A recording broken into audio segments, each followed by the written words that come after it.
Hello world, good morning. Welcome to another walk with me.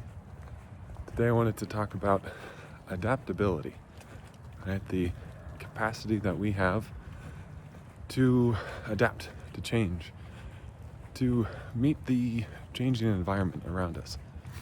As all animals and plants and humans do, we have this ability to ensure our survival, right? If you look at plants and animals, you can see how they change over time.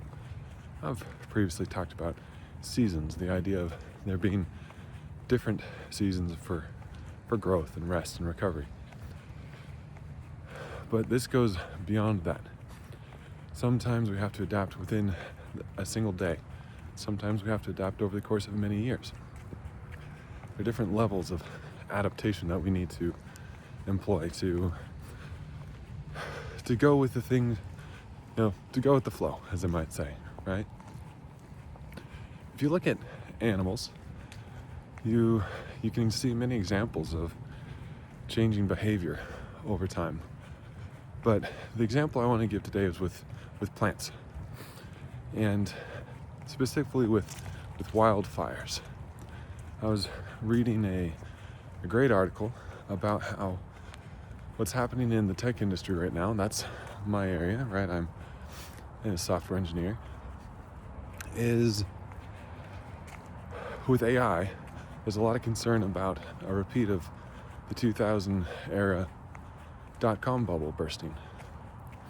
There's a lot of talk about how AI is causing these crazy evaluations of stock prices and all of these companies coming out that want to have something to do with AI.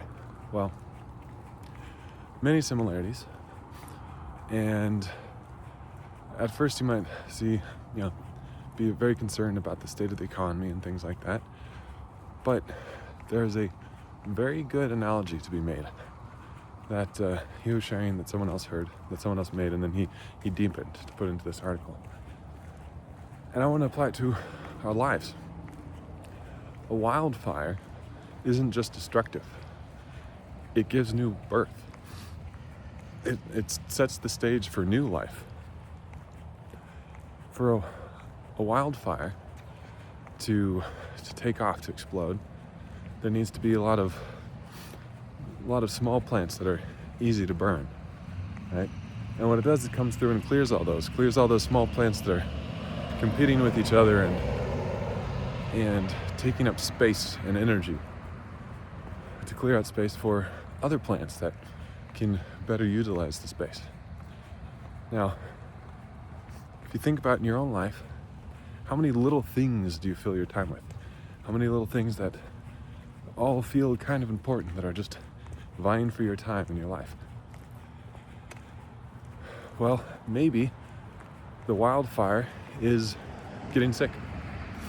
Finding out you have some sickness that will keep you bedridden for a few months.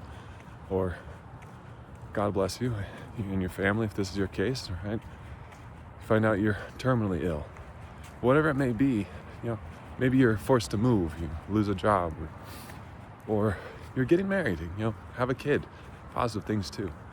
These are wildfire moments in our lives where we are forced to reevaluate and change and adapt. All the little things that we thought might be important, instantly gone. They vanish. They're burned away first, before everything else. Then there are things that are a little hardier, that have a little more strength. And they might take a little more time to burn away, but given time with strong enough fire, they're gone too. Only the pillars, the truly important things stay, right? You've got your big trees. You have some trees that burn, and some are the bigger, hardier, older, healthier trees will stay. But even some of the big trees will burn if they're weak. And all of these things that burn away, we mourn them and move on to planting the next thing, right? The next plant that now has time and resources available. When I say in our example of our lives, time, but an example of the plants, space and resources to grow with less competition with all these other little things that don't really matter. But they did matter for a time because there are opportunities for self-discovery. How do you know which one of these isn't going to be the next big plant that stays and survives until you burn everything away and you see what stays? So wildfire moments in our lives can be a very powerful and useful thing when we are given this opportunity to reevaluate. So don't fear these big moments. Don't fear these wildfires in your life, in the greater economy and all these things, but adapt. Look to change something that will let you become your new best self in this new situation, right? I'm in an industry that is constantly evolving, as everyone is, really. But me specifically, with the example of AI and these things, I could let myself be burned away by all these layoffs and problems that, well, all these events that are happening, all these things that are happening that could be seen as problems. Or I can change myself. I can learn, I can adapt to the new environment, right? As the environment changes around me, I can recognize what's changing and drive my roots deeper, or sprout off flowers with little seeds that when the plant of my work dies, the seeds fly off and find somewhere else to grow, right? So you might say that as deepen my knowledge of my space, so I'm more resistant to be burned away, right? Less likely to be laid off or fired, or start a side business of some kind or several that can spread out and grow when I lose my main job. Because say if I lost my main job, my 9 to 5, because of AI driven layoffs or something like that, I then have time to go invest into these side jobs that I had already started, and the seeds are ready to fly out and germinate in a new place. Yes, it'll take time for the new plant to grow in the place of the old, and that's part of life. I think too much has become too comfortable in our lives that we forget how to adapt. If we always set the thermometer at 72 degrees, it's always that warm, always that cold, no matter how hot it is outside or how cold it is outside, if inside it's always the same temperature, we don't have to adapt. If our lives are always doing the same job, getting the same paycheck, we don't have to adapt. There's so much we lose out on in life when we don't face challenges that cause us to reevaluate and relearn and deepen our roots, or spread or plant a variety of plants that some will survive when others don't. So think about things in your own life. If you become complacent with the way things are and you just hope and pray that nothing ever changes, or are you ready to adapt, to change? Because that is the first law of survival.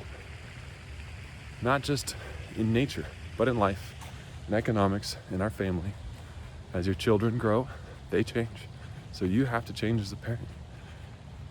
As the world changes around us, you have to change and adapt and be ready as well.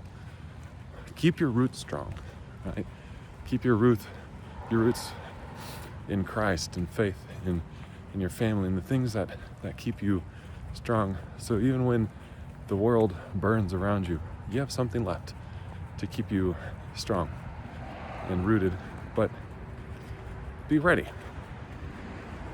for everything to change and you to change with it. Well, that's my thought I wanted to share with you today. Be ready for the wildfire moments. Be ready to adapt. And I invite you to think about something in your own life that maybe you've been resisting change. Maybe there's something that has been burning around you and you've been trying to fight off the fire instead of letting it sweep through, clean everything up, start fresh. There's time to resist fire and the destruction of everything we know and love. There's time to adapt and let the new come in. Where are you at right now? If you're willing to, share it down in the comments, and we'll discuss. So, see you in the next one.